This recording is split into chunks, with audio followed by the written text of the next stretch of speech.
Welcome to today's Explainer. I've got to tell you, I am absolutely thrilled to share this one with you because it features literally one of the most fascinating paradoxes in the history of architecture.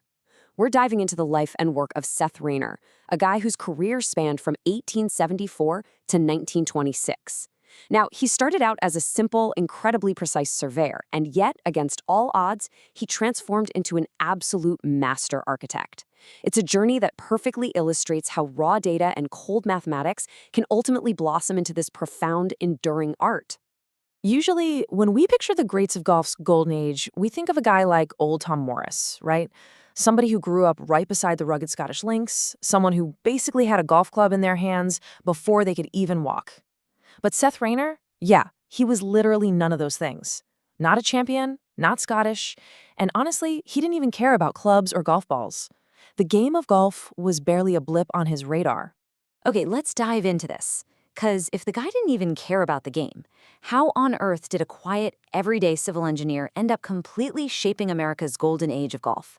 It's a brilliant mystery, but the answer is completely hidden in the way his brilliantly unique mind worked.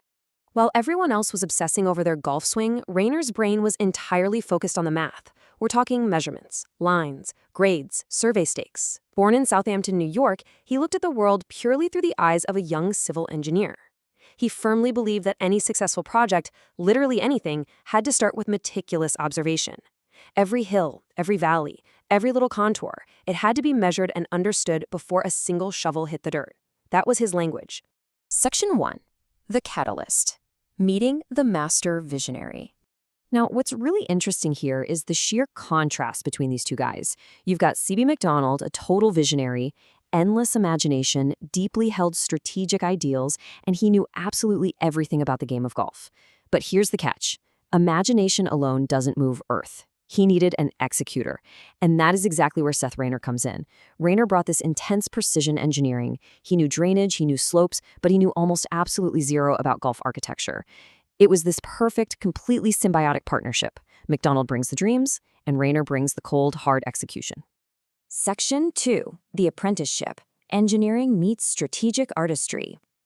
Working side by side with Macdonald ended up being Raynor's ultimate education. No textbooks, no fancy architectural degrees. His university was quite literally out in the dirt. Every lesson he learned came from simply walking the fairways with his mentor. Step by step, he absorbed these core philosophies. Number 1, every single bunker has to have a specific strategic purpose. Number 2, every green needs to actively ask the player questions. And number 3, every fairway must reward thoughtful, calculated choices. So Raynor is listening, he's observing, he's measuring, and slowly this highly logical engineer starts translating abstract architectural ideas into functional reality. But architecture isn't just about artistic inspiration. Without science, the whole thing falls apart. Raynor's engineering background provided this amazing grounding discipline. He knew exactly how water traveled across a landscape. He understood soil behavior, how slopes heavily dictated play, and how, at the end of the day, drainage determines your turf quality.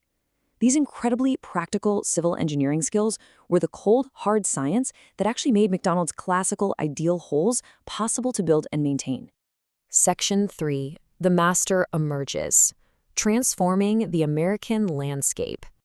Eventually, every great apprentice has to step out of their mentor's shadow. And Raynor did it, but definitely not with flashy speeches or loud opinions. He did it with this quiet, methodical personality that just loved solving complex problems way more than seeking praise. When Raynor looked at a raw piece of land, he didn't just see empty space. He analyzed the natural drainage, the wind patterns, the vegetation that was already there. While other architects were standing around asking, "All right, where should we build?" Raynor was asking a totally different, almost philosophical question. He asked, what is this land trying to become? He never wanted to force a design onto the earth. He wanted to uncover what the earth was already suited for. And this brilliantly illustrates the massive shift Raynor brought to the sport. If you look at early American golf courses, they were honestly kind of bland, just wide open fairways and super straightforward flat greens.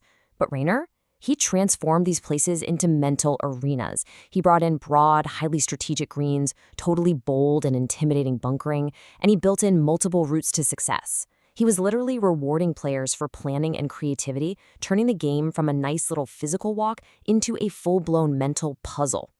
Now, Macdonald didn't just hand him the keys to the castle on day one. It was a gradual evolution built on immense trust. Back at the turn of the century, Raynor was just doing surveying. Well, fast forward through the 1900s, and that surveying evolved into active design work. By the 1910s, design becomes on-site leadership, and by the early 1920s, it blossomed into a full-on partnership. It got to the point where clubs were actively hunting Raynor down, specifically demanding his totally rare mix of artistry and unyielding practicality. Section 4. The Legacy. Extending the Foundation of Greatness. By the 1920s, Seth Raynor was widely hailed as one of America's absolute finest architects in his own right. And he wasn't trying to replace his mentor. He was extending that incredible legacy using clean construction and elegant simplicity. So the really crucial takeaway here is this. History always loves the visionaries, right? The dreamers who imagine great things. But it so sadly overlooks the folks who actually get it done, the executors. A brilliant idea without careful construction is literally just a dream. Without Seth Raynor's obsessive engineering precision, a lot of C.V. Macdonald's greatest ideas might never have reached their full potential. Raynor was the guy who made those dreams playable. And you want proof?